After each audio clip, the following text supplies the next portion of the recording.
সময়ত মই প্ৰতিশ্ৰুতি দিছিলোঁ যে আমি অৰুণোদয় আঁচনি সম্প্ৰসাৰিত কৰিম। অসমত ২৭ লাখ পৰিয়ালে অৰুণোদয় আঁচনি পাই আছে। আজি কেবিনেটে অনুমোদন জনাইছে যে আৰু এই ২৭ লাখৰ ওপৰতো আৰু ১২,৬০,০০০ মহিলালৈকে আমি অৰুণোদয় আঁচনি আগবঢ়াই দিম।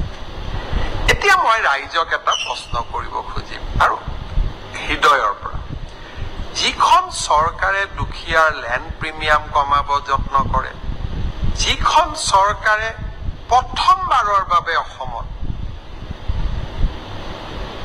২৭ লাখ আৰু ১২ লাখ ৪০ লাখ লোকক মাহত ১২৫০ টকাকৈ দিয়াৰ কল্পনা কৰিব পাৰে, যিখন চৰকাৰে ১ লাখ নিবনুৱাক চাকৰি দিব পাৰে, যিখন চৰকাৰে নিবনুৱা ল'ৰাক উইদাউট মৰ্টগেজ ২ লাখ টকাৰ লোন আৰু ৰাজ সাহায্য দিব পাৰে, সেইখন চৰকাৰে দুখীয়া দৰিদ্ৰ মানুহৰ পৰা স্মাৰ্ট মিটাৰৰ বাবে ৫০ টকা ১০০ টকা বেছিকৈ ল'ব নেকি?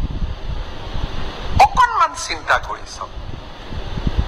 যিখন চৰকাৰে ক'ব পাৰে যে মই ৪০ লাখ লোকক অৰুণোদয় আঁচনি দিম, ৪০ লাখ লোকক ১২৫০ টকা কৰি যেতিয়া যোগ কৰিম মাহত, ই মাহত ৫০০ কোটি টকা হয়।